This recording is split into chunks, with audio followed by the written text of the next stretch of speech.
welcome back to our live. Happy Saturday everyone. Ayan, so nandito na naman tayo para mag-live mga sis. Ayan, so ako po si Coach Jaja. Ayan, so isa pong certified health and wellness coach at tayo po ay 9 years na po ako nag-aalaga ng mga hirap magkaanak at nagkakaproblema sa regla. Ayan, kaya kung may kakilala kayo dyan, mga sis ha, na nagkakaproblema yung regla nila, ay yung mga hirap mabuntis. Hi po, Ma'am Lorena. Good evening.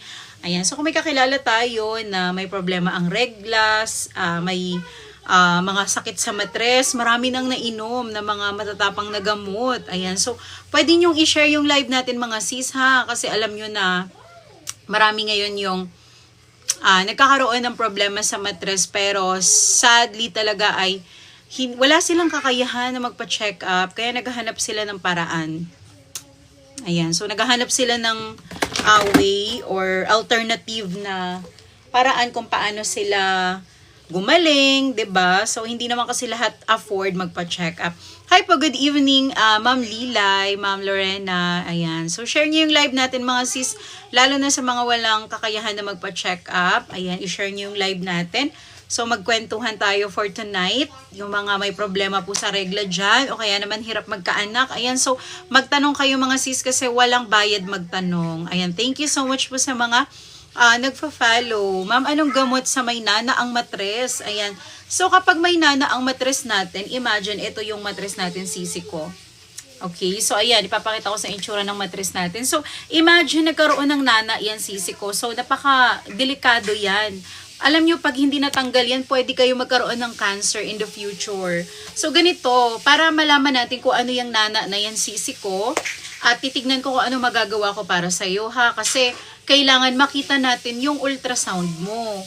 Kasi dun sa ultrasound, sisi ko, makikita natin doon kung ano ba yung diagnosis, ano yung sakit mo, may bukol ba na nagkukos ng nana sa matres mo. So, alamin natin yan. I-chat mo ako, sis, ha? Walang bayad magtanong sa akin, i-explain ko sa iyo, at saka i-guide kita kung ano yung mga pwede mo pong gawin. Okay? Kasi free consult naman tayo, don't worry. Ma'am Dang Guerrero, sabi niya meron daw siyang PCOS, ano ang gamot?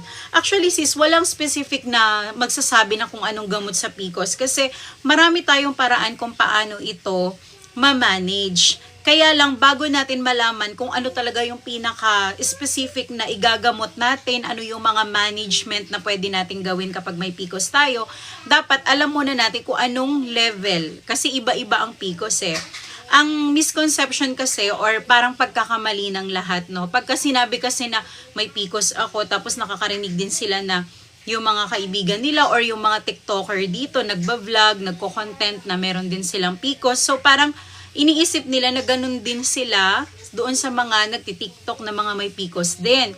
Tandaan nyo mga sisi ko, kahit PCOS kayo, magkakaiba kayo ng sitwasyon. Merong mga PCOS na malala na sila, kaya kahit anong iniinom nila, nagpipilis na sila, matagal na silang pabalik-balik sa doktor, ay parang hindi pa rin sila gumagaling or hindi pa rin namamanage yung symptoms nila.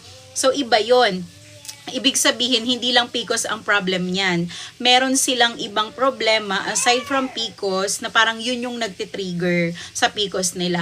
And may iba din naman mga sisi ko na may PCOS sila pero hindi naman malala. Kaya di ba nagkakaanak pa din sila. So pagka may PCOS tayo, may maririnig tayo ng mga supplement na naging okay sila sa PCOS. So parang ang nangyayari, gusto natin i-try din yun, baka sakali na gumaling tayo, 'di ba? So dito sa programa namin iba, hindi kami basta-basta tumatanggap ng mga pasyente na hindi namin na-assess or hindi namin alam kung ano ba yung kalagayan nila, kung itong PCOS ba na to is manageable pa in a natural way o kailangan na ba talaga nila ng matatapang na gamot. So in this case, Sis Dang, para ma-assess kita ng mabuti, meron muna akong mga itatanong sa'yo. And huwag ka mag-alala kasi libre lang yung online consult natin. Walang bayad yan sis, no? So para ma-explain ko sa inyo, kung may ultrasound ka mas maganda, i-send mo siya sa akin para kahit papaano magkaroon ako ng reference. So sa mga nanonood sa atin ha, thank you so much. Sa mga hindi pa po nakakaalam kung ano ba tong PCOS na to, no? So meron tayo ditong picture or parang demonstration ng ating matres. So ito yung itsura ng matres natin mga sis. Ngayon, meron kasing dalawang nakakabit sa mattress natin, which is ang tawag dyan is yung ovary. So pag may PCOS tayo, yung tinitira niya dyan is itong ovary natin. Nagkakaroon ito ng mga maliliit na cyst. So yung mga maliliit na cyst na yun, kaya siya nangyayari kasi hindi nakakaputok yung itlog. So yung itlog natin nandito siya, mga cyst. Ang nangyayari kapag may PCOS tayo, hindi ito nagre-release ng itlog. So, syempre, pag walang egg cell, walang ovulation, yung regla natin nasisira. And, yung pag-itlog natin, na hindi siya maganda, no? Hindi siya nakaka-develop ng maayos, hindi siya nakakapag-produce ng egg cell ng maayos. Kaya, ang nangyayari po is, nahihirapan sila magkaanak. So, yan ang nangyayari sa mga merong PCOS. Kaya, kailangan alam natin kung anong level ng PCOS ang meron ka. Kasi marami ngayon nagkaka-PCOS, pero hindi nila alam na malala na pala sila, or yung iba naman akala nila malala na sila pero hindi pa pala. Ayan, kaya yan yung pinapaintindi ko sa mga nagpapaalaga sa akin, kasi marami akong mga naalagaan na PCOS patient, tapos na-manage talaga namin yun at nawala yung mga maliliit na cyst dito sa ovaryo nila. So, ang dami na raw nilang mga nainom na gamot. Sabi ko sa kanila, hindi po tayo laging dapat nakaasa sa mga matatapang na gamot, especially kung dati ka nang may nainom tapos parang hindi naman umi-effect talaga. Meaning to say, may nagtitrigger doon. Baka effective naman yung gamot, kaya lang nga, hindi siya totally na-absorb ng katawan natin kasi merong mga nagtitrigger, merong mga nabablock, no, na epekto. Kasi, di ba, pagka may PCOS tayo, meron tayong mga hormonal imbalance. Pag pumunta tayo sa doktor, meron silang mga nire-reseta sa atin. At kapag na-follow naman natin yun ng maayos, is talagang nag-e-effect naman. Ang problema, may ibang babae na ang dami na sa kanilang nireseta paulit-ulit, pero hindi nag-e-effect. So, bakit kaya? Yun nga po yung pag-uusapan natin kapag nagpaalaga kayo, lalo na doon sa mga matagal nang nagpapaalaga sa doktor pero hindi naman sila gumagaling, hindi nagiging okay yung kondisyon nila. Maaari pong may nagbablock sa katawan natin, so hindi niya totally na-absorb yung mga gamot, at yun nga po yung pag-uusapan namin base po doon sa assessment na gagawin po natin. And yung assessment na yun is walang bayad, para lang po mas maintindihan nyo kung paano yung proseso natin. So, anong gagawin namin? Paano ba kami makakapag-assess sa inyo for free? Yes, for free ang assessment. Walang bayad yan, mga sis. The only time na magbabayad kayo is kung, for example, meron kaming na-recommend sa inyo and willing naman kayo na mag-avail. So, that is the time na, yes, i-avail nyo siya. Pero kung wala, like assessment lang ang gusto nyo, walang bayad yun, mga sis. Ang gagawin nyo lang is mag-chat lang kayo sa akin. Ganun lang po kadali. Okay? Dito sa TikTok, pwede na. Ayan, thank you so much po sa mga nagpa-follow. Ayan, sa mga bagong pasok sa live natin, yung mga hindi pa po nakakilala. Ako po si Coach Jaja, Certified Health and Wellness Coach. 9 years na po ako nag-aalaga ng mga hirap magkaanak at nasisira ang regla. Yung mga may sakit sa mattress, especially yung mga walang kakayahan na magpa-check up. Ayan, pwedeng-pwede kayo dito, mga sis. Lalo na yung mga IPs natin, yung mga nakatira sa malayong lugar, sa bundok, sa tabing dagat na walang makausap, walang mapagtanungan. Ayan, nandito tayo. Pwede nyo akong kausapin, magtanong kayo, walang bayad yun. Kung gusto nyo lang naman na magpa-assess, no? Kasi meron tayong libreng online consult. And ang ginagawa natin is lahat natural yan. Okay, so may nag-comment dito, paano pag may ovarian cyst? So, ang ovary natin, mga sis, napaka-importante niyan dahil ito yung mattress natin, mga sis, 'di ba? Ganyan ang itsura ng mattress natin sa katawan natin bilang babae. So, para tayo ay mag-itlog, dapat yung ovary natin walang sakit, walang bukol, walang cyst. Kasi kapag nagkaroon niya ng cyst, malaking problema yun dahil pwede siyang maging hadlang sa pag-produce ng egg cell. So, syempre, pag na-compromise yun, paano siya mag-ovulate? So, nasisira ang regla, may mga babae na hirap magkaanak. Depende po kung anong klaseng cyst, ha? So, ang ovarian cyst, minsan normal lang yan. May mga ovarian cyst naman na hindi siya normal. Kaya para ma-assess ko yan, Miss Dan, kung anong klaseng cyst itong nasa ovary mo, kung delikado ba siya o hindi, pwede mong isend sa akin yung ultrasound mo and bibigyan kita ng mga basic information muna, no? Kung anong nangyayari dyan. And walang bayad yung assessment na yon. All you have to do is mag-send ng message para ma-check natin siya. So, isend mo sa akin yung ultrasound mo and that is for free, sis. I-assess natin yan. Sa abot ng aming nalalaman is i-guide namin kayo or ituturo namin sa inyo, explain namin yan sa inyo. And walang bayad po yun. Para magkaroon kayo ng idea, 'di ba? Ayan. So, next question tayo. Regular naman ang regla ko pero hindi ako nabubuntis. Alright, so ito, maraming babaeng ganyan ngayon. Normal ang regla pero hindi nabubuntis. So ito lang po, maraming girls na normal ang matres nila pero hindi regular yung pag-ovulate o kaya naman mahina ang napoproduce na egg cell kaya kahit normal ang regla nila ay hindi sila nabubuntis. Kumbaga mahina yung pag-fertile. Another thing is kapag yung asawa po natin, no, yung may problema, maaari din po talaga na maging factor ito kung bakit hirap kayo mabuntis. At isa pa, hindi lang po sa ovary ang kailangan nating i-consider. Dahil kapag tayo po ay hirap magkaanak or nahihirapan tayong mabuntis, may kinalaman din po dyan yung pader ng matres natin or what we call the endometrium. So ito po yung matres natin. Etong endometrium, ayan po siya, yung parang letter V na yan. Ayan siya. So, dapat ito, hindi siya masyadong manipis at hindi rin siya masyadong makapal. Kasi pag manipis yan at makapal yan mga sisi ko, may hirapan tayong mabuntis. Dahil hindi makapag-implant yung bata. That is why maraming nagbubuntis ngayon na nag-i-stuck lang dito, hindi siya nakakapag-implant ng maayos. Kasi pag nagbuntis sila na hindi maganda ang kondisyon or kalagayan po ng endometrium, yung paligid ng matres nila, dyan po sila nagkakaproblema. Kaya, baka may problem din ang lining ng matres mo or yung endometrium na yan. Kaya po kayo ay nahihirapang mabuntis. So, alamin natin kung saan nanggagaling ang problema. I-assess natin yan, Ma'am Akira.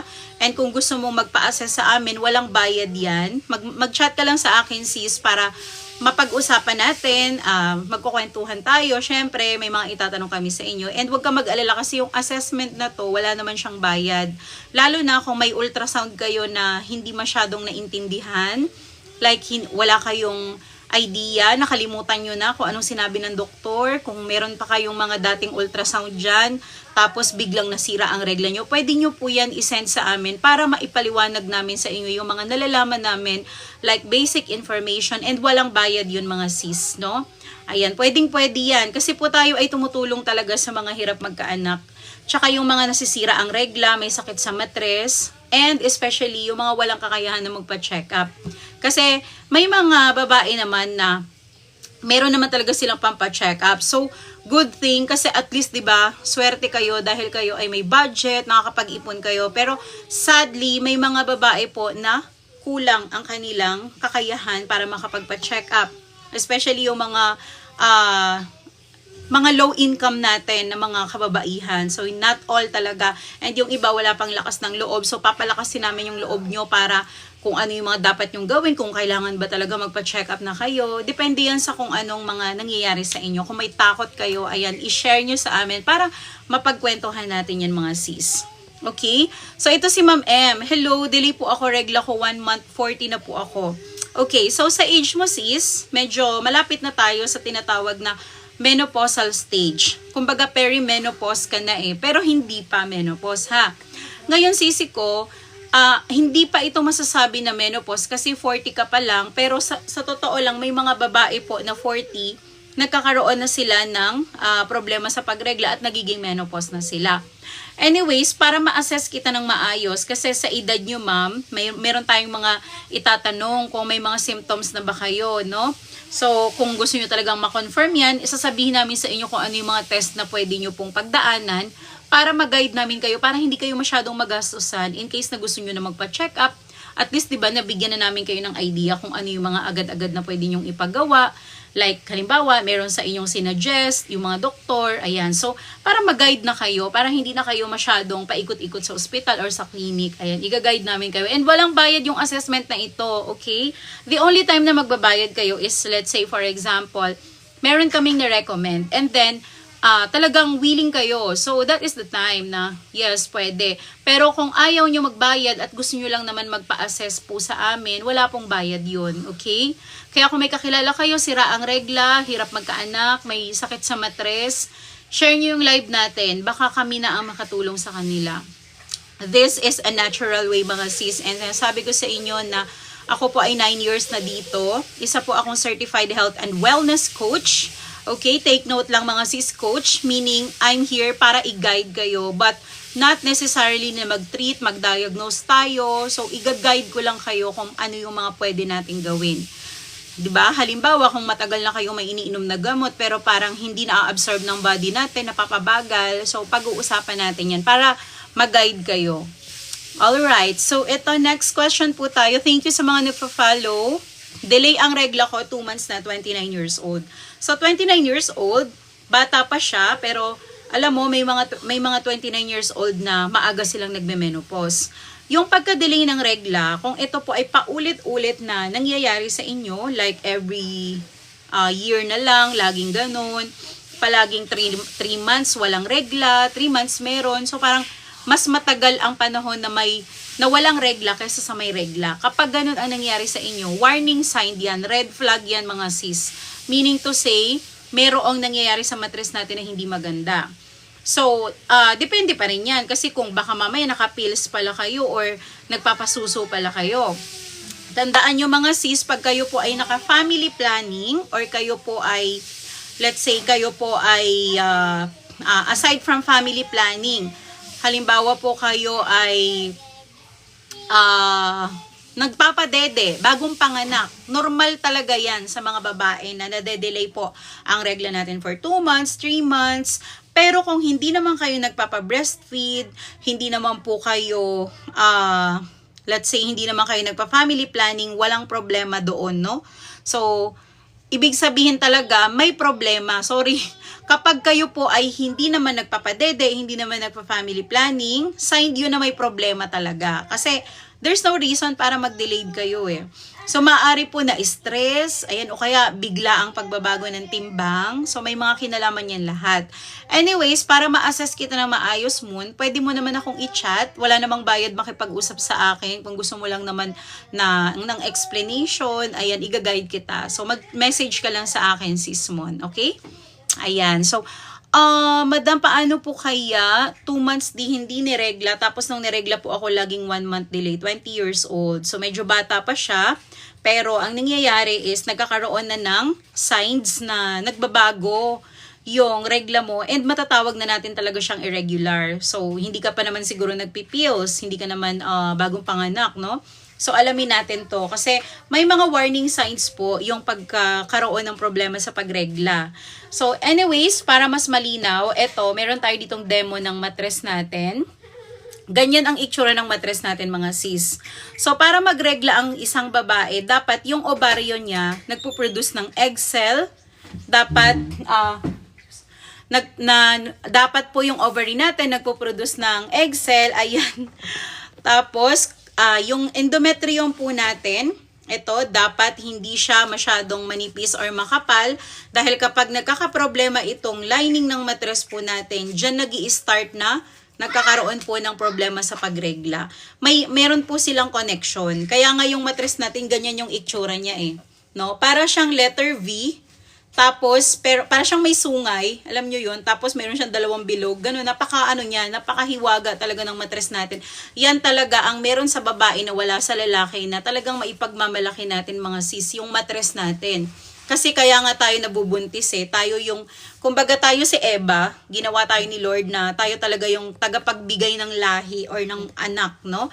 So tayo ang nagdadala ng pamparami ng populasyon ng mga tao sa mundo. So, yun ang nangyayari sa atin. Kaya nagkakaroon tayo ng problema sa pagregla dahil may connection yung relasyon ng ovaryo dito sa pagkapal ng matres natin, sa pagnipis niya, pareha sila. So, kapag itong si ovaryo ay wala siyang magandang kumbaga wala siyang magandang kondisyon, hindi maganda yung kondisyon niya, may PCOS, may cyst, merong stress, ito, taga-saluto ng stress eh.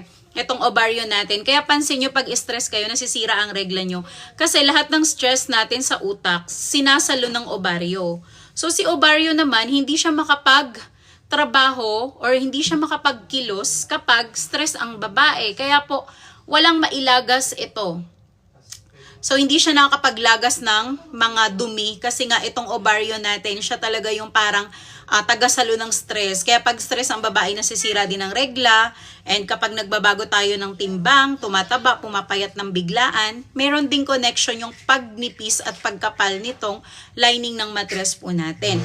Hormonal imbalance, ika nga nila. So, yan ang isa sa mga dahilan bakit nagkakaganon yung mens natin. So, para ma-assess natin ng mabuti ito, Miss Riri, syempre ito po general information lang to para mas maintindihan ng mga viewers natin kung ano ba yung nangyayari sa kanila pag nasisira ang regla nila. Pero kung gusto nyo talaga na ma-assess natin saan ang galing yung problema mo sa regla, mas maganda kung mag-chat ka sa akin para ma-assess natin siya. And don't worry ha, walang bayad ang assessment po natin. Kung gusto nyo lang naman magtanong, may ultrasound kayo, gusto nyong isend sa akin para ma-check natin kahit papaano kung ano yung nangyayari dun sa mattress nyo. Halimbawa, meron kayong ultrasound, hindi nyo masyadong naintindihan yung sinabi ng doktor. Eh, syempre, babalik pa kayo sa kanila para magpa-check up, 'di ba? So, paano kung wala na kayong pera, wala na kayong budget? So, matagal-tagal pa bago kayo makapagpa-check up kasi iipon pa kayo, 'di ba? So, pansamantala, kung naghahanap kayo ng makakausap, nandito lang kami, no? So, huwag kayong matakot kasi hindi naman po kami magsasabi dito ng mga information na wala kaming basis, wala kaming references, dahil lahat ng mga sinasabi namin sa inyo ay pawang katotohanan lang din po. Experience-based, knowledge-based, because ako naman po kasi ay isang certified health and wellness coach. Kaya lahat ng mga sinasabi namin sa inyo is hindi lang po ito haka-haka at hindi lang po tayo naniniwala sa experience lang or sa mga traditional lang na paniniwala. Meron po tayong mga basehan dyan. Kahit po i-research nyo pa, lahat ng mga sinasabi namin dito is totoo. Ayan. So ako po ma'am, delay ang regla ko palagi ng 2 months. Ang hirap po mabuntis, 25 years old. Ayun. So syempre pag yung regla natin is irregular, hindi siya nakakapag-ovulate. Yung pag-ovulate niya is inconsistent. Kasi ang babae para mabuntis yan, dapat consistent yung ovulation niya. Dapat maganda yung pag-fertile, yung pag-regla. Pero hindi naman yun hadlang sis, no? Hindi naman siya sakit. Kumbaga, minsan talaga may mga babaeng gano'n na nagkakaroon ng problema sa pagregla. And ang kailangan lang natin doon is i-sustain natin kung ano yung mga nagkukulang. Ay, thank you so much po sa nag-gift. Thank you. Ayan. So, may mga girls po talaga na gano'n na meron tayong mga kailangang i-sustain na needs nila para yung regla nila is hindi po masira, no? And isa yan sa factor kung bakit nahihirapan ka din po mabuntis. Pero wag kang mawala ng pag-asa kasi 25 ka pa lang. So, as long as wala kang bukol sa mattress, ayan, wala tayong malalang sakit, malaki ang pag-asa na magkakaanak ka pa. Perfect timing lang and siguro meron lang kayong mga pagkukulang na kailangang i-sustain. And kung sakali na magpapa-assess ka sa akin, mas maipapaliwanag ko sa inyo kung ano yung mga pagkukulang na yun. Kasi magbe-base tayo dun sa mga isasagot nyo. Kasi may assessment nga tayo, may mga question and answer portion tayo. So, base doon, malalaman natin kung saan nanggagaling ang problema. Ayan. Thank you so much po sa mga nag-follow. Okay, sa mga bagong pasok sa live natin, ayan, welcome po. Ako po si Coach Jaja, Certified Health and Wellness Coach.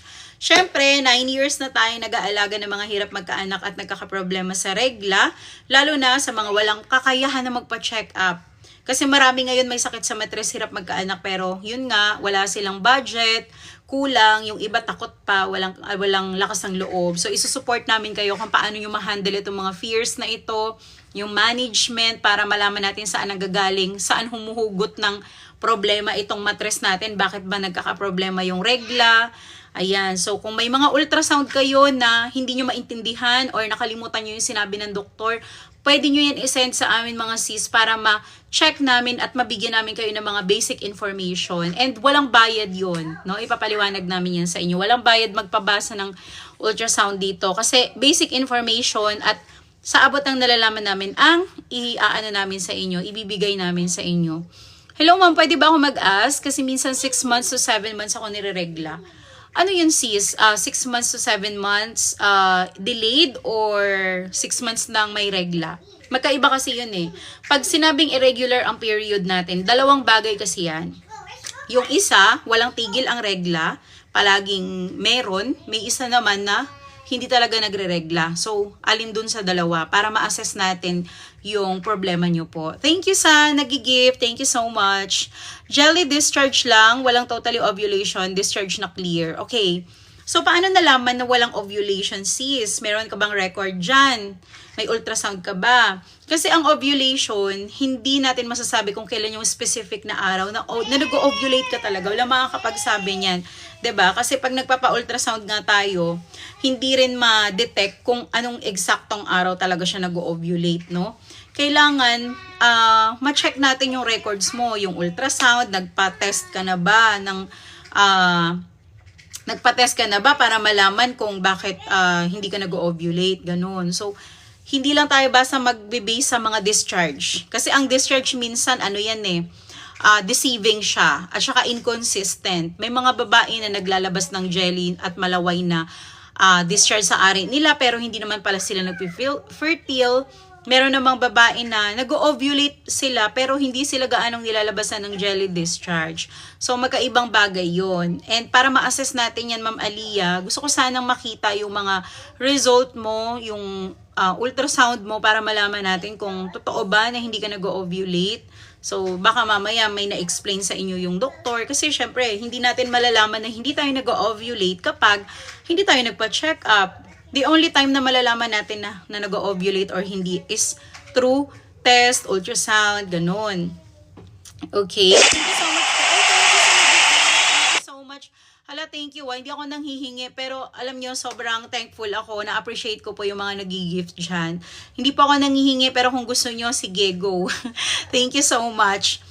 Ayan, ano pong advice niyo sa may dysmenorrhea at halos hindi na makatayo? Ito. So, alam niyo sis, ang dysmenorrhea, kung tips lang ang gusto niyo, pwede natin kayong bigyan ng mga tips na maiibsan temporarily yung pain. Pero ang mahirap kasi dito is hindi natin alam kung saan nanggagaling yung dysmenorrhea na yun. Pag sinabi natin na dysmenorrhea, dapat nakakatayo pa rin tayo. It's just that uncomfortable kasi merong sakit. Pero kung halos hindi ka na makatayo, yung binti mo parang affected na siya, 'di ba? Sa sobrang sakit, ibang usapan 'yun. Kasi ang pananakit ng puson, lalo na pag may regla tayo, yung tipong mamimilipit ka na sa sakit, hindi siya normal. Red flag 'yan, warning sign 'yan.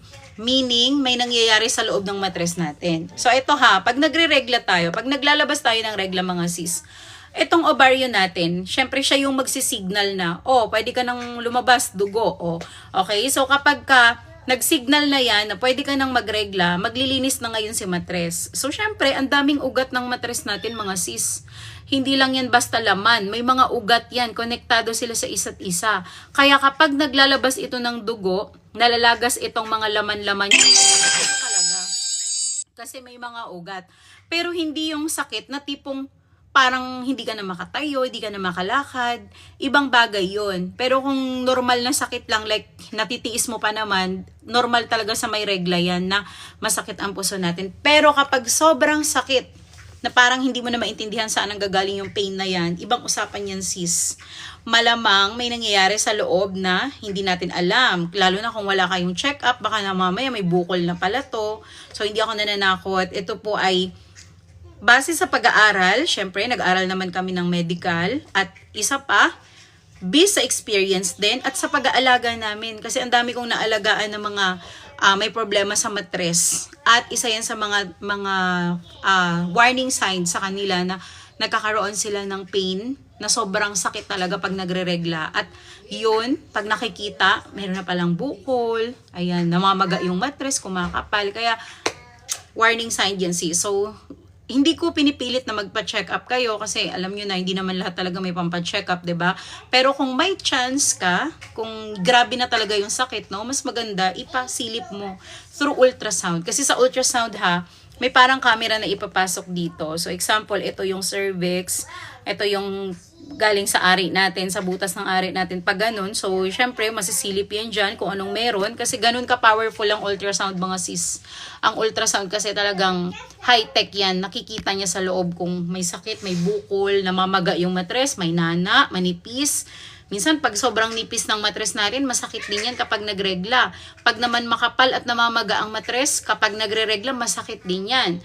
Pag merong bukol ang matres natin, halos hindi na tayo makatayo. Dahil nga po, sobrang sakit ng puso natin. Nagko-contract yung matres, yung mga ugat, natatamaan din yung mga bukol, nadadamay sila. Kaya pag may regla, sobrang sakit. Si Ma'am Anaya, may PCOS at adenomyosis po ako. Ano ang pwedeng igamot? Para malaman natin kung ano ang pwedeng igamot dito, kung kaya pa ba ito ng natural or talagang matapang na. So, i-assess muna natin to, Ma'am Anaya. Alam ko, hindi mo malalaman na may PCOS at adenomyosis ka kung hindi ka galing sa doktor. Kasi, first thing, alam mo kung anong sakit mo. Ito, kagaya niya, nasabi mo, may PCOS ka, may adenomyosis ka. So, meaning to say, meron ka ng mga resulta galing sa doktor. And ngayon, tatanungin kita, ano bang mga pinainom sa'yo na gamot? So, ano ang magiging judgment mo doon? Meron bang naging effect sa'yo? So, tinuloy mo ba yung nirecommend sa'yo na mga gamot, yung nireseta sa inyo?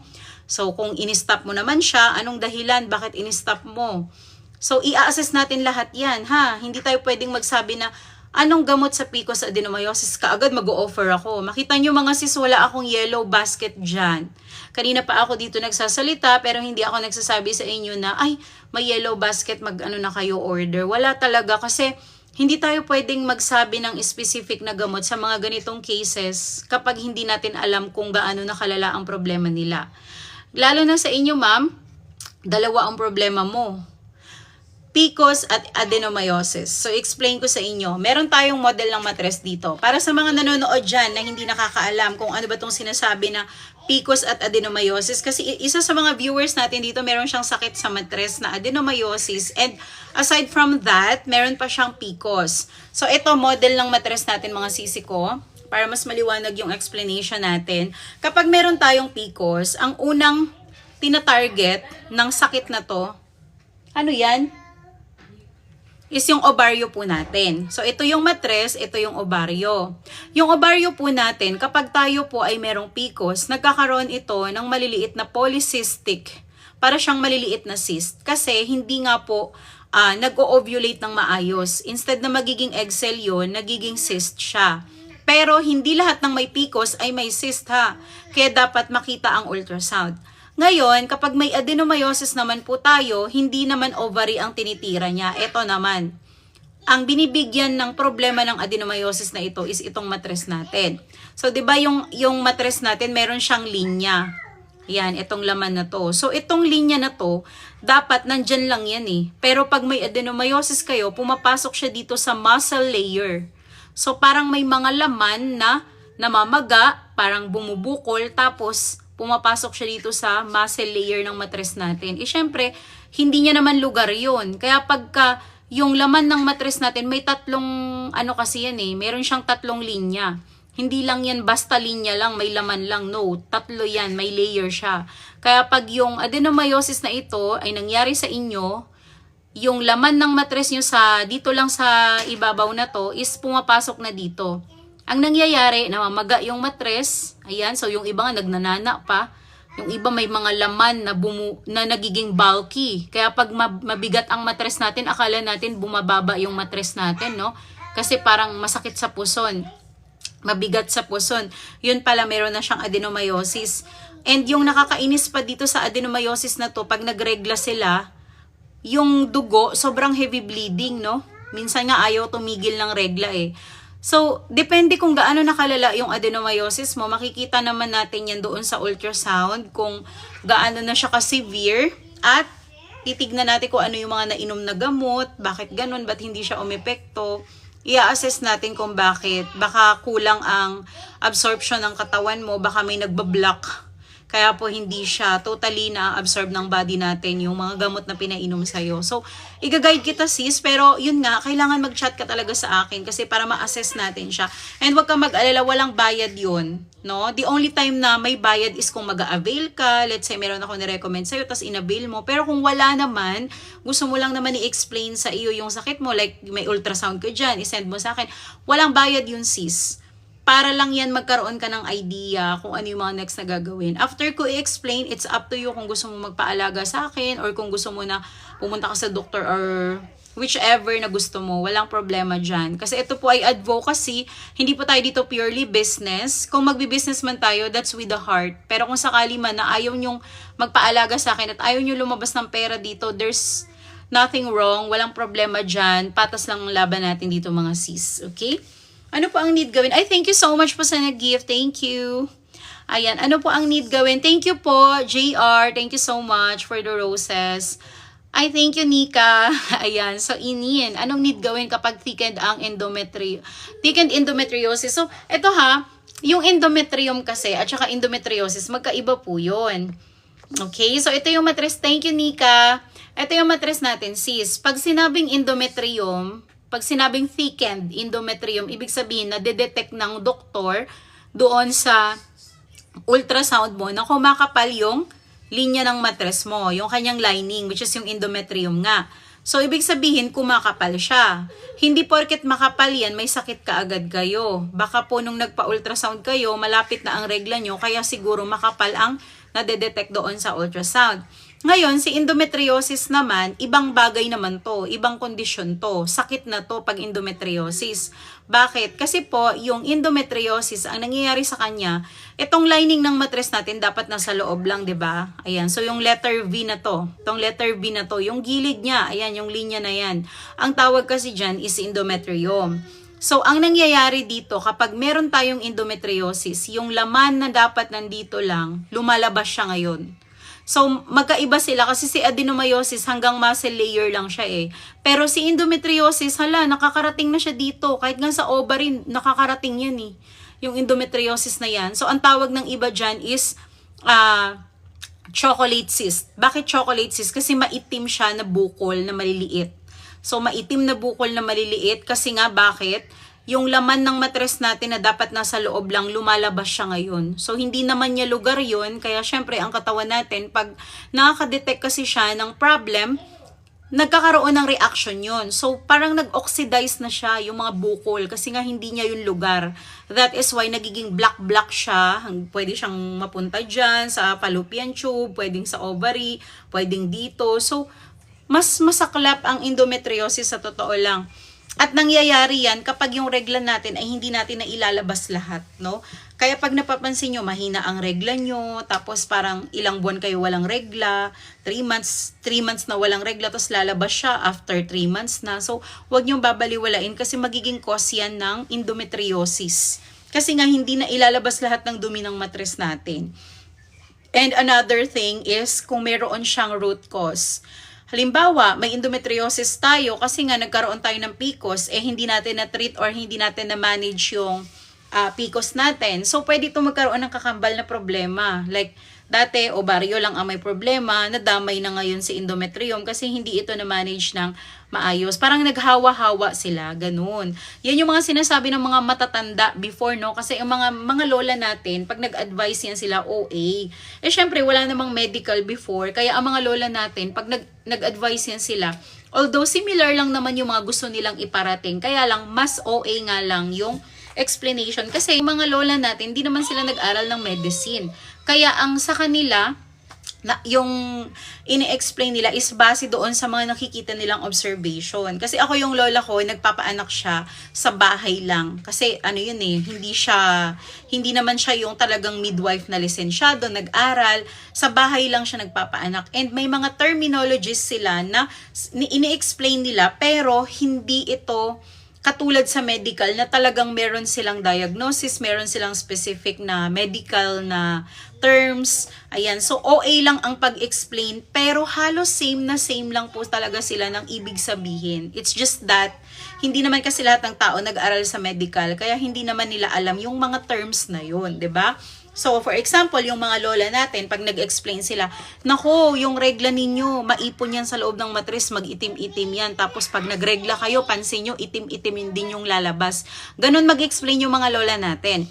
Which is sa science kasi, or sa medical, yung mga endometriosis na yan, yan po ay medical term, mga sakit yan ng matres, which is, yun nga po, yung may itim-itim din sa loob ng matres. Yung mga matatanda nga, ang tawag pa nila dyan is pasma sa regla. So, di ba exaggerated yung mga explanation nila. Parang OA sila mag-explain, pero On the other hand, halos same lang naman ang gusto nilang iparating. Hindi lang talaga nila alam kung papaano nila ito i-explain scientifically. Kaya ngayon, meron ng mga pag-aaral dyan para maibsan yung mga takot natin. Pero sa totoo lang, kailangan pa rin natin maging alert. Kasi marami ngayon na porket meron silang alam sa medical, parang iniisip nila, ay may gamot naman. So hindi tayo pwedeng laging aasa na lang sa gamot. Kasi paano kung hindi na nga kaya ng gamot? Meron ako mga kakilala, nagpaalaga sa akin, na matagal na silang may endometriosis at saka PCOS. So alam nyo ba na ang dami niya nang napuntahan na doktor, talagang magagaling. Mga fertility expert even sa ibang bansa. So hindi gumagaling yung endometriosis niya, PCOS hindi rin gumagaling. Bakit? Kasi yung katawan niya nga, hindi niya na totally na-absorb yung mga gamot na yun. Effective ang mga gamot. Okay siya, pero yung katawan niya mismo ang nire-reject yung effect. Bakit? Kasi meron siyang mga deficiencies. Maaari po na may mga nutritional deficiencies ang katawan niya na nabablock yung effect ng gamot. Kaya pala, kahit anong tapang na mga iniinom niyang gamot ay hindi umeepekto sa kanya. Kasi hindi yung gamot ang problema yung katawan niya mismo. Hindi niya totally na-absorb yun kasi nga may something. Baka mamaya sobrang stress niya pala na tao. Yung pagkain niya pala, hindi pala on time. Lagi siyang gutom o kaya laging fast food yung kinakain niya. Kulang na siya sa sustansya. Ayan, kaya pala kahit anong gamot ang inumin nito, sobrang yaman, dami nang napuntahan na doktor, pati sa ibang bansa, nakarating na si sis. Pero wala pa rin silang anak hanggang ngayon at dahil nga yan ay meron siyang sakit. Because yung body niya mismo ang hindi nakakapag totally absorb because nga din sa lifestyle niya din. Tsaka stress, ayan. So malakas talaga ang stress kasi akala lang natin, ano lang yan, 6 letters, S-T-R-E-S-S. 6 letters lang, pero grabe ang impact niyan sa pagkatao natin. Sabi ko nga sa inyo, sa matres natin, pag stress tayo, ang sumasalo ng problema is yung ovaryo natin. Ang masaklap dyan, yung ovaryo po natin, siya yung nagsisignal para magregla tayo. Kaya pag stress tayo, napapansin natin na sira din ang regla natin.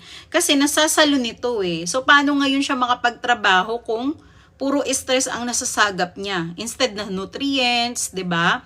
Ganun ang nangyayari. Kaya yun ang lagi nating isipin mga sis na kahit anong galing ng mga doktor na mag-aalaga sa inyo, kung yung katawan natin ay hindi siya totally nag-absorb doon sa mga gamot, is magkakaproblema talaga tayo dyan. Kaya para ma-absorb natin yung mga effect ng mga gamot na yan, kailangan ayusin natin yung sarili din po natin. Okay?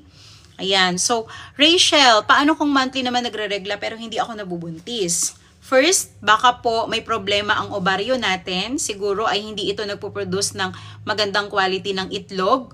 Tapos pwede din na yung matres po natin. Baka masyadong makapal itong linya niya o baka masyadong manipis. Thank you so much, Nika. Thank you. Ayan, so pwede rin po na baka yung asawa nyo ang may problema. Minsan, mga sis, hindi porke tayo yung nagbubuntis, tayo na yung may problema, di ba? Kasi para mabuntis tayo, mga sis, kailangan natin ng mister, kailangan natin ng partner, kailangan maganda yung quality ng sperm count niya. Kasi pagka hindi, ayun, so magkakaproblema tayo doon. Kasi sila din ang isa sa mga pinakasusi para magkaroon tayo ng magandang kumbaga para magkaroon tayo ng binhi, dapat yung mister natin maganda rin ang kanyang sperm count. Ayun. So, okay, ayun. So, baka yun ang mga nagpapabagal sa pagbubuntis mo. Anyways, ganito ang gagawin natin. Kung magpapa-assess ka, malalaman natin kung saan siya nanggagaling. And yung assessment natin, sis, wala namang bayad. Kaya mag-chat ka lang sa akin anytime kung gusto mong magpa-assess. Okay? And Krisha Clemente, stop ako inject contraceptive 3 months na, hindi pa din ako nagkaregla. So medyo matapang kasi ang injectable. And hindi natin maikakaila na etong mga baka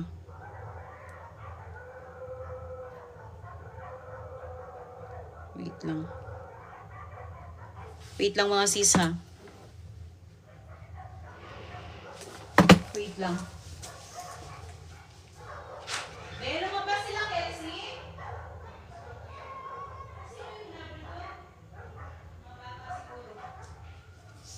Wala pa.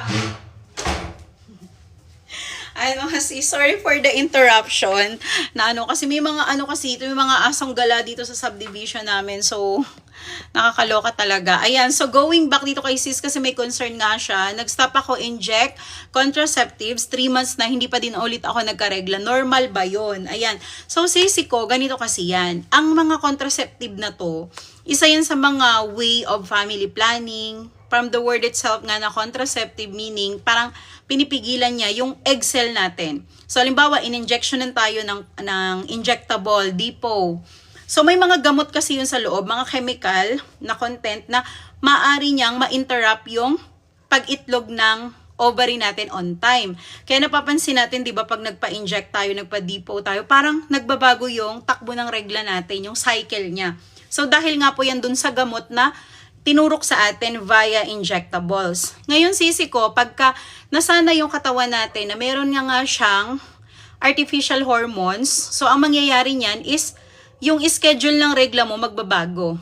Okay? Ngayon, tinanggal na yon, natapos na yung 3 months mo, pero hindi pa rin bumalik ang regla mo. Ibig sabihin, hindi pa po nag-reset ulit yung cycle mo. Nag-adjust pa ngayon yung katawan mo. Kasi syempre, 3 months siyang nag-Depo, no? 3 months yung effect niyan eh. So, nasanay ang katawan natin na merong artificial hormones. Kaya nung nawala na siya, kumbaga nag-lapse na, nag-expire na siya, hinahanap ngayon ng katawan natin na, bakit nawala yung inject? So, nag-a-adjust ngayon siya. Paano niya ibabalik sa dati yung takbo ng hormones? Kaya yung sinasabi nila, may side effect talaga itong mga contraceptives na ito. Pero syempre, bilang babae, nasa atin naman yun kung paano natin siya i-handle. Kaya kapag naka-contraceptive tayo, dapat healthy lifestyle tayo kasi mas prone tayo sa pagkakaroon ng mga sakit sa matres kapag hindi natin inaalagaan. Actually, kahit di nga naka-contraceptive basta hindi natin inaalagaan yung sarili natin na maayos, pwede tayo magkasakit. 'Di ba? Kaya prone tayo sa pagkakaroon ng irregular period kapag ganyan kasi dahil may nakapasok nga na gamot, which is yun yung mga artificial hormones. Pero hindi ibig sabihin may sakit ka kaagad, sis, no? So 3 months na nahirapan siguro yung katawan mo na mag-reset ulit sa kanyang normal state. Pero kung kailangan mo ng tulong, sis, pwede naman kitang tulungan kasi marami akong naalagaan na kagaya mo. After nila talagang nag-contraceptive, nasira ang regla nila, pero naibalik namin yun sa normal.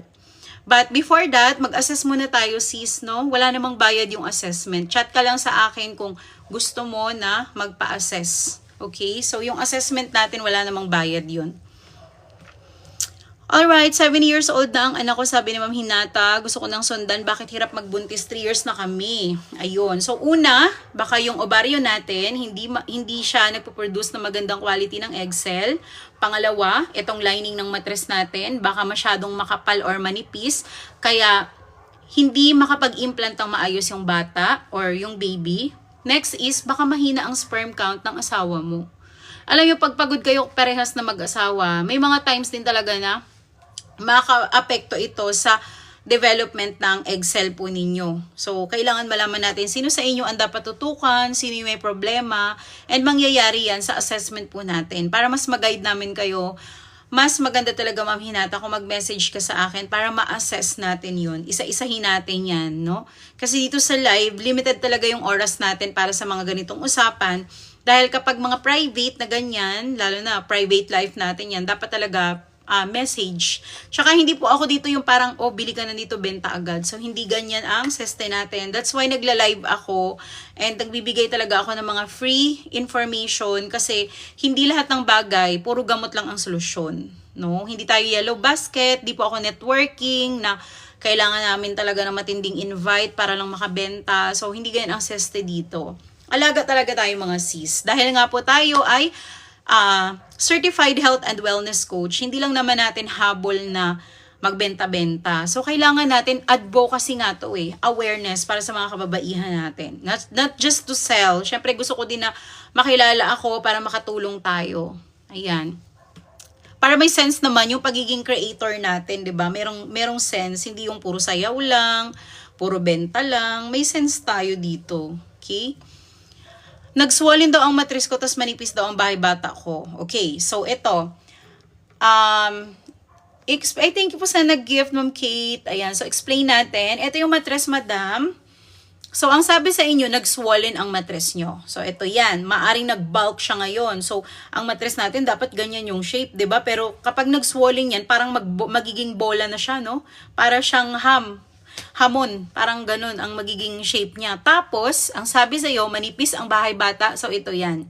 Manipis ang bahay bata. Ay, thank you sa nag-gift. Thank you so much. So, pag manipis ang bahay bata natin, may hirapang kumapit ang fetus dyan. So, mahirapan tayong mabuntis kapag ka ganun, pag manipis ang mattress natin. And, kaya nangyari yun, may kondisyon na nagpapalala or nagtitrigger nito. So, kailangan natin alamin yun, sis. And, ako naman kasi, ay na-assume ko na may check-up ka na kasi paano mo nalaman na nag-bulk yung mattress mo, nag-swollen siya, nagnipis siya. So, meaning to say, may check-up ka na, 'di ba? So, ano yung mga gamot na pinainom sa iyo? Bakit hindi nag-effect yan? Pag-uusapan din natin yan pag nagpa-assess ka sa akin. And, another thing is, kailangan makita ko din yung result mo. Kung may ultrasound ka, syempre dapat malaman natin anong nangyari dun sa mattress mo, bakit siya nag-swollen, ano yung diagnosis sa inyo. Kasi hindi pwedeng sabihin lang ng doktor na namamaga ang mattress mo, manipis ang mattress mo. Hindi pwedeng ganun lang ang sabihin niya. Dapat meron siyang specific na nilagay doon kung anong klaseng kondisyon ang naging root cause nito. So, dapat malaman natin kung anong sakit ang meron. Bakit nagkaganon, 'di ba? So, mababasa natin yan doon. Makikita mo naman yan doon sa ultrasound. So, kung may time ka sis, isend mo sa akin yung ultrasound mo, explain ko sa inyo yung mga basic information, bibigyan natin kayo ng guide kung anong gagawin, i-assess natin lahat. So, walang bayad yung assessment natin, okay? Alam nyo, may nagsasabi, may bayad. The only time na may bayad is kung mag-a-avail kayo ng nire-recommend namin. Pero kung wala kayong pambayad, ayaw nyo bumili, there's nothing wrong, walang problema. Huwag kayong bumili, huwag kayong mag-avail. Ang gagawin nyo lang is matuto, magtanong, para at least maibsan yung mga yung mga gumugulo sa isip nyo. Kung may mga ultrasound kayo dyan, isend nyo dito, walang bayad yan mga sisi ko. Pag mahina ang regla, kung isang beses lang naman nangyari ito, wala kayong dapat ikatakot dyan.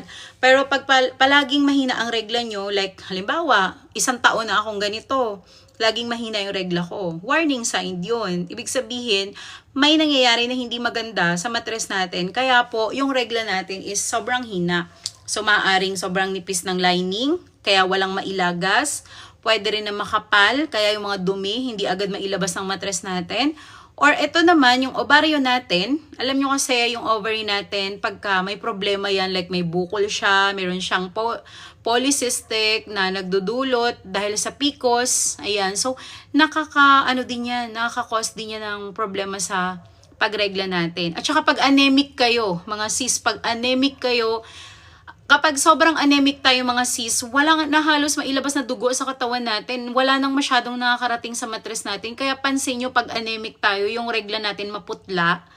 Yung mahina ang regla natin. Kasi bakit? Wala na siyang maipasok sa mattress natin kasi ang laki ng katawan natin eh. From head to toe, mula ulo hanggang paa, ang dami pa nating organs na kailangan supplyan. May utak, may mata, may ilong, may bibig, may tiyan, may bituka, ayan, may liver, may kidney pa tayo, may puso pa tayo. Yung puso natin, hindi pwedeng maubusan ng dugo yan kasi yan yung bumubuhay sa atin eh.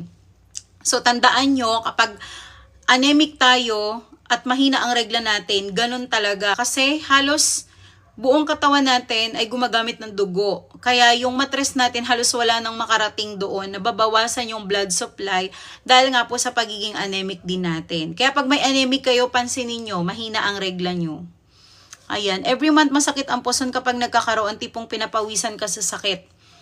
Hindi siya normal kapag palaging ganun. No? Halimbawa, 2 taon, 1 taon na ganun ang nangyayari sa inyo. Hindi siya normal kasi ang mattress kasi natin, masakit talaga pag nagre-regla kasi may mga ugat yan dyan, may mga laman na nalalagas. Kusang nagtatrabaho yung mattress natin, ginagawa niya yan mag-isa. So, may mga ugat na nakokontract. Siyempre, nagko-contract nga yung mga laman, ugat, dugo, lahat yan, lumalabas sila, kaya masakit. Pero hindi naman to the point na grabe na yung pawis, nanginginig na, masakit, nataing, ganun, na-constipate, nagdudumi.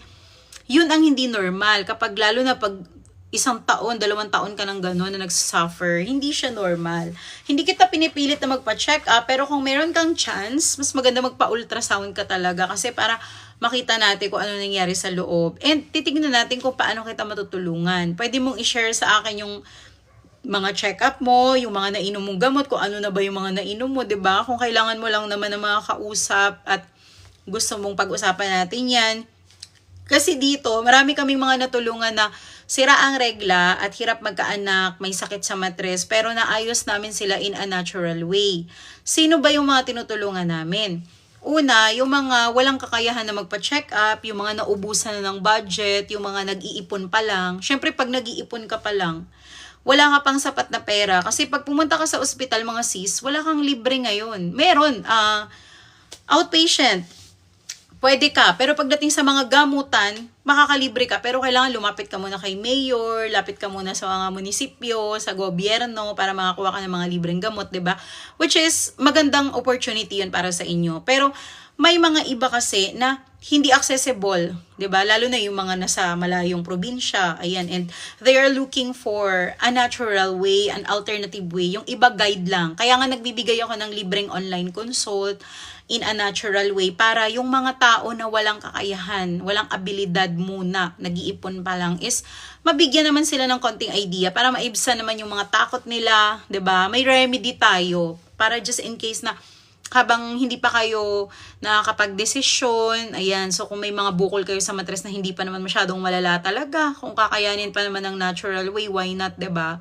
So, pag-usapan naman natin yan. At saka eto ha, ngayon pa lang sinasabi ko na sa inyo, hindi ako tumatanggap ng mga cancer patients, kasi alam niyo naman pag cancer na ang sakit, mahirap yan, maraming mga komplikasyon. Diabetes, pag meron kayong diabetes mga sis, halimbawa yung talagang matatapang na yung mga iniinom nyo na maintenance, ganyan. Sobrang taas na ng sugar nyo. Hindi talaga ako tumatanggap kasi, alam nyo kasi pag may diabetes tayo, hindi ko naman sinasabi na wala ng pag-asa. Maselan kasi yan, komplikasyon kasi yan, and maingat dapat kayo sa katawan nyo. Pangalawa, pangatlo, kung may stroke kayo, ayan, so yung may mga maintenance na mga mental or mga antipsychotic drugs, hindi rin po ako nag-aalaga ng mga ganyan, okay? So yung mga inaalagaan ko lang po is yung mga wala pang maintenance, yung mga mild cases pa lang. Doon lang tayo sa totoo. No, hindi po tayo yung pwedeng mambola na kaya nating gamutin ng cancer. Walang ganun dito. Never po talaga ako nag-claim ng mga ganyang bagay. Kasi alam ko naman na hindi ito basta-bastang gagamutin ng mga sakit na to. Even doctors, they cannot cure the cancer ngayon. So, may mga stages na dapat nilang sundin pa bago nila yan mabigyan ng mga gamot, no? Kumbaga, yung parang exact na ubigay. Ang daming namamatay sa cancer. Kasi bakit? Wala pa talagang nasasabi na eksaktong gamot dyan. Sabi nila may mga herbal daw na gamot. Pero bakit ganun? Marami pa rin ang hindi po gumagaling. So, meaning to say, hindi talaga siya ganun ka daling gamutin. Lalo na kasi abnormality sa cells yan. Kaya hindi po siya ganun kabilis na magamot. Even the breast cancer, ayun, basta uri ng cancer. 3 months na po akong hindi nire-regla. 3 months na akong hindi nire-regla. First time nangyari. Nag-PT ako negative. Okay, so kung first time ito nangyari sa inyo sis, malamang ay baka ito ay stress lang or nagkaroon lang kayo ng hormonal imbalance kasi 'di ba one time lang. And ito yung mga madaling ayusin eh. Kasi hindi pa siya nagtatagal. Kumbaga unang sign pa lang, at least nanood ka sa akin ngayon, 'di ba? So unang sign pa lang, alam mo na eh. Kumbaga na nakaka-feel ka na may problem sa'yo. So, ito yung mga madaling gamutin. Pero yung mga girls na matagal na sila nagkakaproblema sa regla and ngayon lang sila nakapanood dito and they want to try it. So, let's try. Pero yun nga, kapag malala na kasi ang sakit nyo, walang mag-a-assure dyan na kinabukasan, magaling ka na kaagad sa pagte-therapy dito. Home therapy kasi ito eh. So, hindi natin pwedeng sabihin na, ay, agad magaling na siya. No, kailangan i-assess natin. Kaya libre yung assessment dito mga sis. Wala siyang bayad. Kasi, gusto ko munang i-explain sa inyo para mas maintindihan nyo yung process, pati yung mga sakit nyo, kung kakayanin pa ba yan siya, 'di ba? So, walang bayad kung gusto nyo magpabasa ng mga ultrasound nyo, kung gusto nyo lang naman basic information, okay? We cannot treat or diagnose na parang sabihin natin, ito agad yung ano mo. Kumbaga, bibigyan lang namin kayo ng idea, okay? Ayan, so every 3 to 2 months nagkaka-period PCOS ako. PCOS na kaya yon? No. Hindi tayo pwede magsabi na porket 2 months ka walang regla, automatic PCOS agad yan.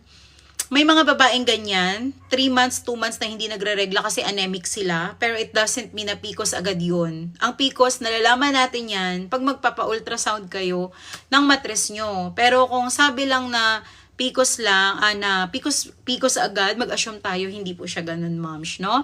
Ang PCOS po, para ma-diagnose kayo na ganun, dapat ipasilip nyo talaga yung matres nyo. And syempre, magbabase sila doon sa mga symptoms na nararamdaman po ninyo. Hindi po ako dinadatan almost 3 months na. Then every time na umiihi ako may pink clots na lumalabas. Ayun. So ito, at least naagapan natin siya. Ngayon pa lang, madali pa yang ayusin kasi first time pa lang nangyari. Pero kung palagi nangyayari yan sa inyo, yun na. Baka may problem talaga ang loob ng matres mo.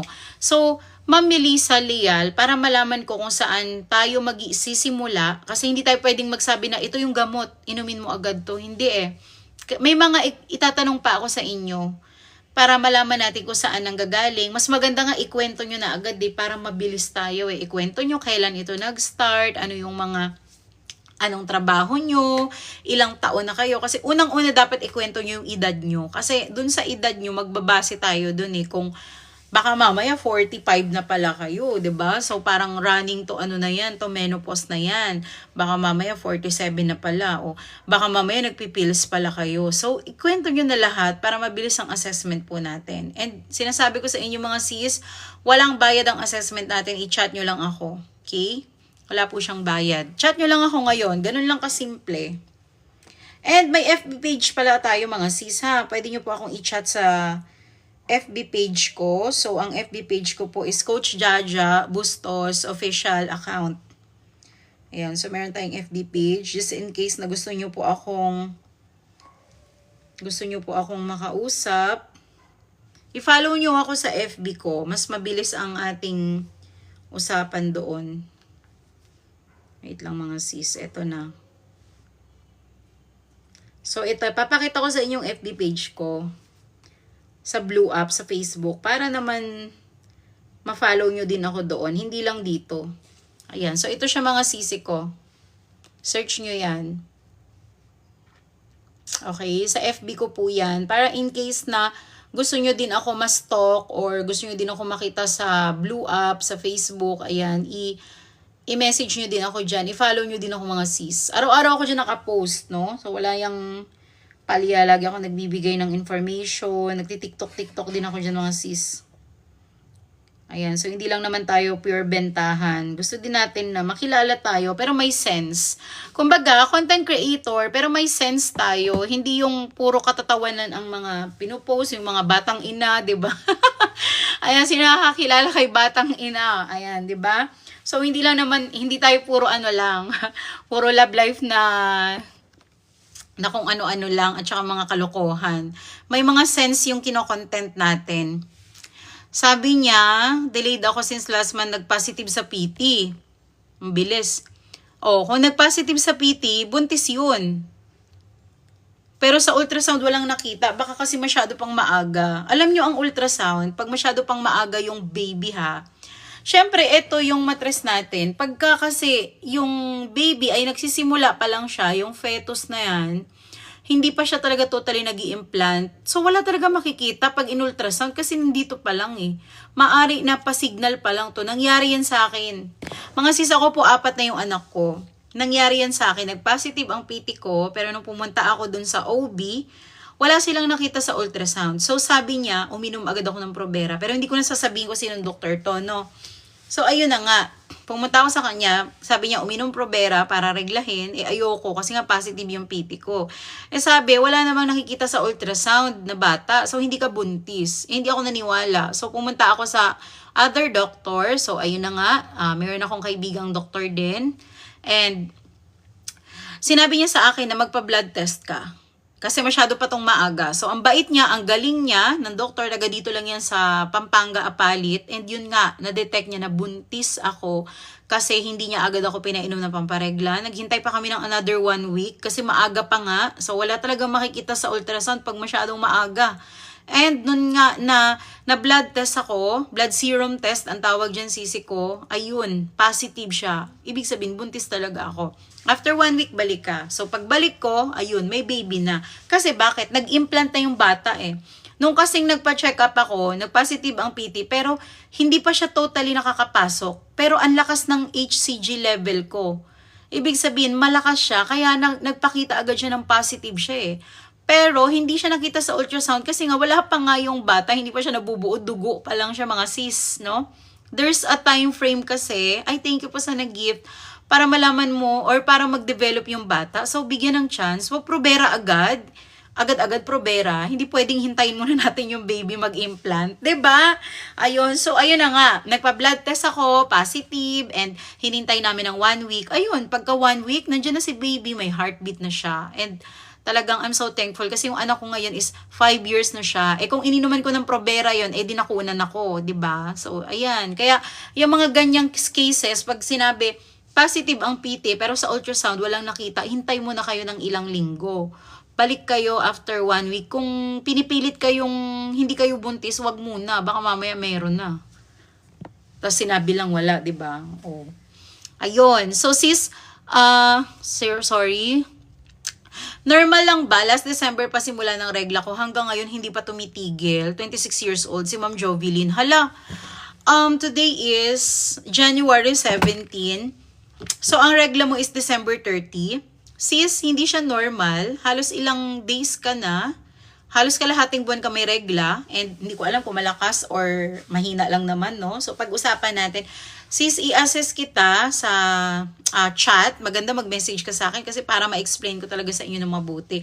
Pero kasi hindi talaga siya normal na ang regla natin is umaabot talaga ng 7 days pataas. Ang regla natin dapat 3 to 5 days lang yan. Kung aabot man siyang 7 days, dapat patak-patak na lang yun.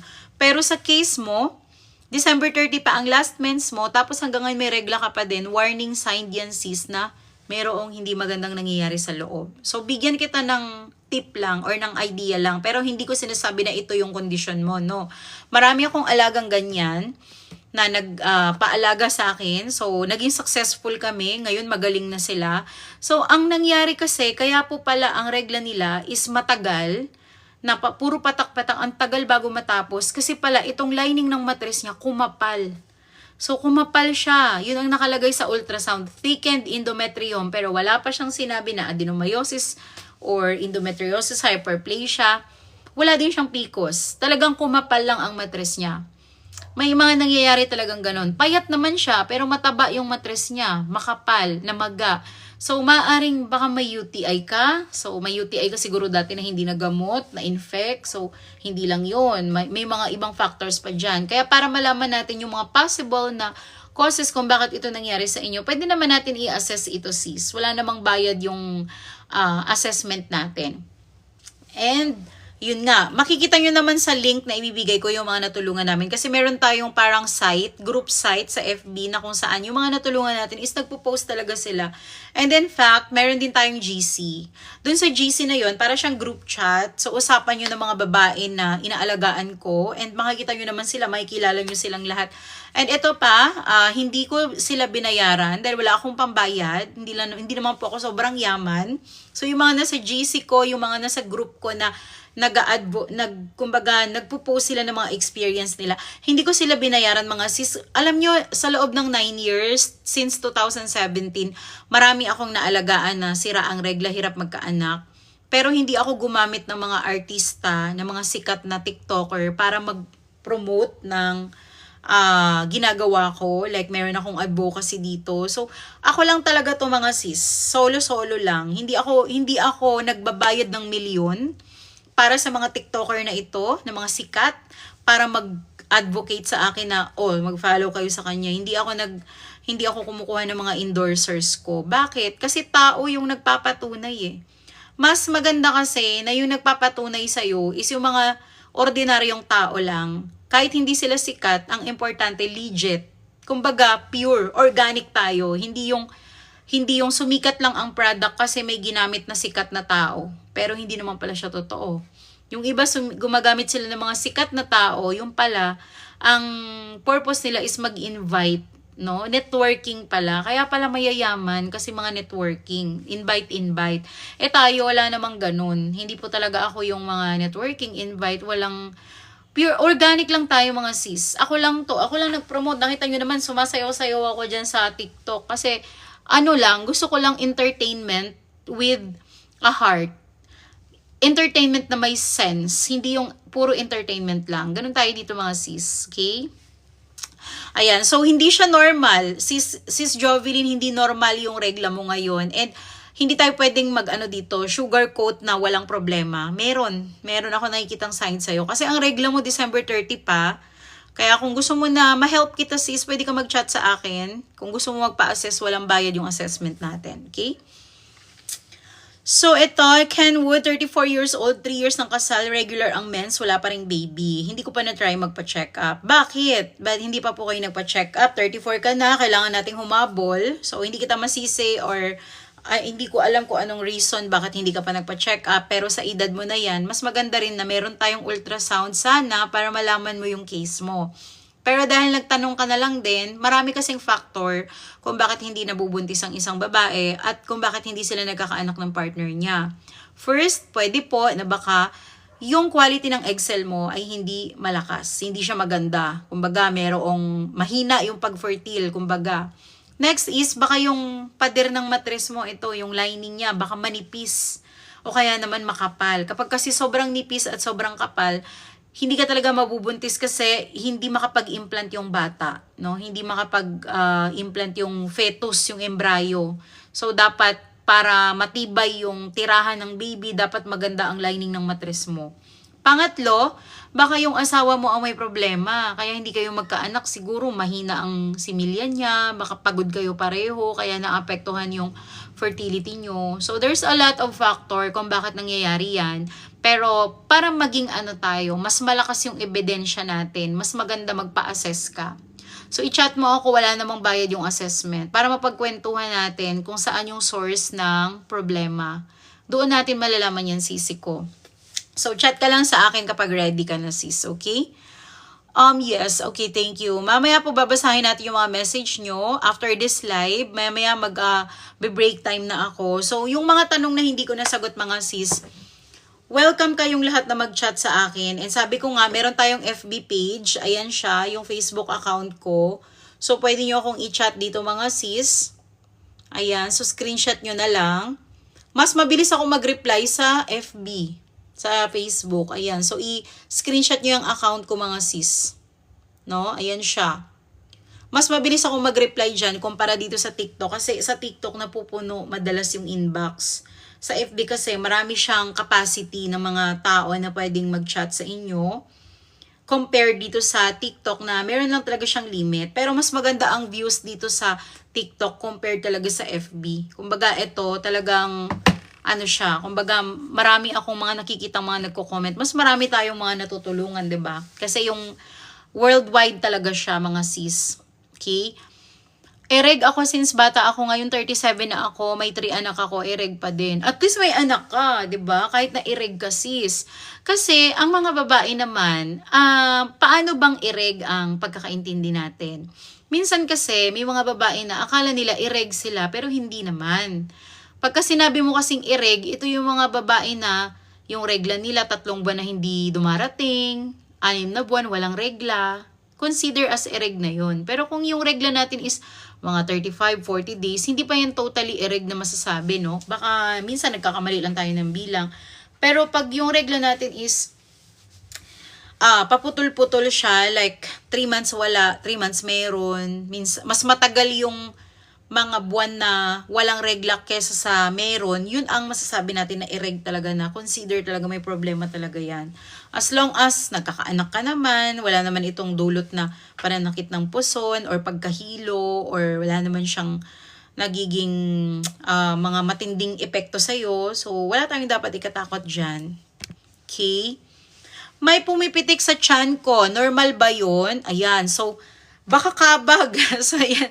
Sis, hindi kasi ako pwedeng magsabi na specific na may sakit kayo. Kasi sa tiyan kasi natin, malawak kasi yung sakop ng abdomen area natin, mga sis, no? So, tatayo ako para makita yung sexy body ko. Ayan. So, ito kasi yung abdomen part natin, mga sis. Ayan. So, ito sikmura. Ayan. So, ito sa puson. Lower na yan. Lower abdomen yan. So, yung tiyan natin, ito yun. Stomach, no? Sa taas yan ng pusod. So, yung pusod natin sa ibaba ng pusod natin. So, pagka tiyan ang pumipitik, malayo ito dito. So, hindi na siya dito. Kaya, may mga specific location ang tiyan natin na masasabi natin kung saan ang nagkakaproblema. Pero, kailangan magpa-check up kayo. Kung pumipitik siya at nakakakos ito ng parang sa araw-araw na buhay nyo is nagkukos na siya ng problema, like nai-interrupt niya na yung mga gawain nyo, no? Hindi na kayo nakakakilos ng normal. So, doon tayo matakot. Pero kung hindi naman siya nagdudulot ng mga ganun, then wala tayong dapat ikatakot dyan, sis, no? Yung mga pitik-pitik na yan, minsan, alam nyo, yung usually nakakaramdam yan, yung mga may anxiety, kasi malakas yung pakiramdam ng mga may anxiety na tao. Kahit ako meron akong anxiety, malakas ang pakiramdam ko. Parang konting pitik-pitik lang sa katawan ko talagang, ay, ano yun, ganun. Ano ako, yung alert agad ako.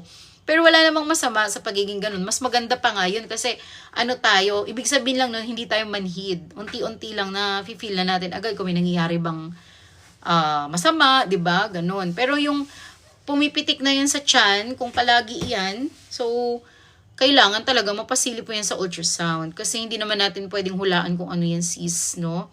Tsaka pwede natin i-assess kung mag-chat ka sa akin, pwede natin malaman, picturean mo kung saan siya located para makapagbigay ako ng idea sa'yo. Okay? Isang taon, minsan 2 beses po ako niregla, 14 years old. Bata pa ito. So, batang-bata ka pa. Till now, since 14. Okay, so hindi siya 14. 26 sis. Isang taon, minsan 2 beses lang ako niregla. Okay, so 26 years old. Pero grabe ha, since 14 years old. Alam mo, hindi ito magandang sign. Kasi matagal na siya nangyayari sa inyo eh. Biruin mo, 14 ka pa lang, ganyan na yung regla mo. Tapos 26 ka na, na ngayon. So sign ito na may kakaiba sa loob ng matres natin. So pag yung regla natin is 2 beses lang sa isang taon, yung katawan natin, nakaprogram yan. Yung matres natin, nakaprogram yan. Every month, dapat talaga maglalabas siya ng regla. Yung mga dumi na nandito sa lining ng matres natin, every month, naglalagas yan eh. Tinutulak palabas. Kaso, pag hindi ka nagre-regla, itong lining ng matres natin, hindi makalabas yung mga dumi na nagawa niya for the whole cycle. Kaya nga yung mga hindi nagre-regla, sila yung prone sa pagkakaroon ng bukol. Nagkakabukol sila sa matres, nagkakasakit sila sa matres kasi nga hindi nila nare-release yung mga dugo at laman ng matres natin na dapat mailabas every month. Kaya pagka 14 years old ka pa lang, nararanasan mo na yan, mag-ano ka na, alert ka na agad. Like halimbawa, 20 ka na, 18 ka na, tapos wala pa ring regla. Dapat ano na natin agad yun. Maging alerto na tayo. So 26 ka na ngayon, medyo matagal na ito, no? Mas maganda sana sis kung magpa-ultrasound ka bago kita tulungan, bago kita bigyan ng tips. Kasi medyo ano na yung case mo eh, kumbaga matagal na siya. Kung sana late lang sana siya nangyari or ilang months pa lang naman, kaya pa natin to ayusin. But sa case mo kasi, matagal na yan. So baka may kakaiba nang nangyayari sa matres natin na dapat talaga nating aksyonan na ng agad-agad. Okay?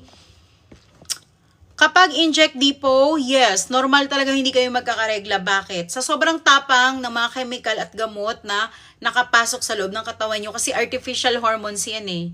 Pwede niyang i-manipulate yung hormones natin at papasok siya dito para mapigilan niya yung pag-itlog.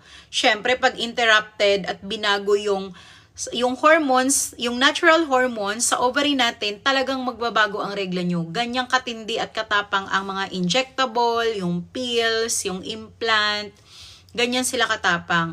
Kaya wag kayo magtaka pag binabago niya ang regla nyo kasi normal po yan sa mga naka-contraceptive. Kasi nga, nakapasok yung artificial hormones.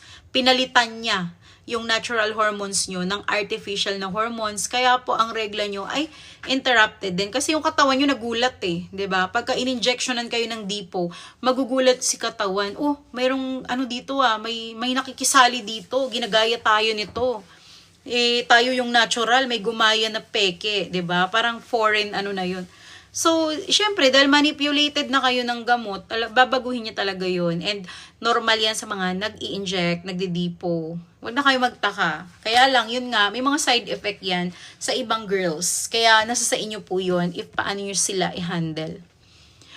May isa akong anak pero magregla ako, ang sakit sa puson, 4 years na akong walang control. Okay, so yung pananakit ba ng puson ninyo, gaano ka kalala? Rate mo from 1 to 10. Ito ba ay sobra na talaga? 'Di ba? Kasi kung hindi naman siya sobrang sakit, normal talaga sa mga babae ang masakit ang puson pag nagregla. Kasi nga, syempre may mga ugat yan yung matris natin. Kapag ka naglalagas ng laman, yung regla, kasabay ng dugo, lalabas niya sa pepe natin, may mga ugat yan siya na nagkokontra, kaya po nakakaramdam tayo ng pananakit, and normal yun. Pero yung mga sakit na nagre-rate 1 to 10, 9 ang sakit, 8 yung sakit or 10 yun yung malala yun yung sign na talaga na to na hindi na to normal mga sis, okay? Ayan, so, yeah, thank you so much po sa mga nagla-live. Alam niyo mga sis, as much as I would love to share information, pero grabe yung oras kasi 8:25 na, so magbe-break time muna ako.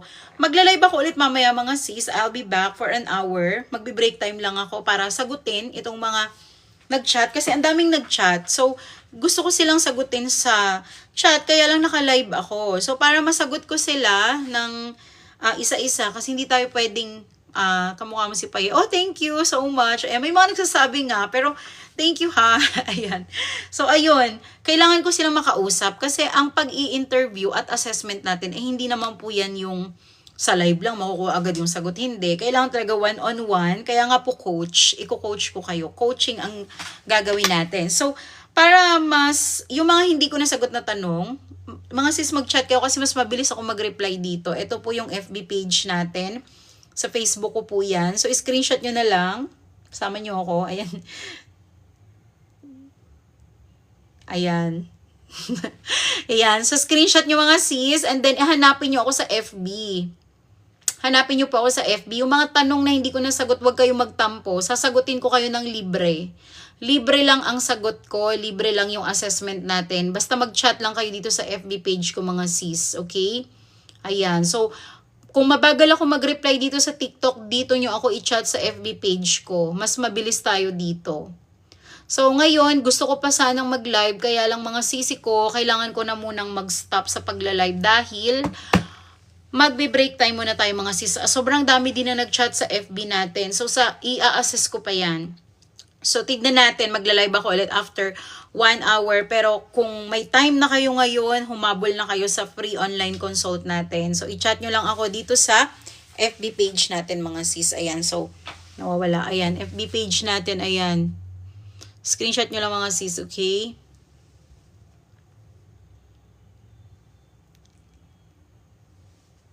Ayan. Okay, mga sisi ko. Thank you so much again sa mga nag-follow.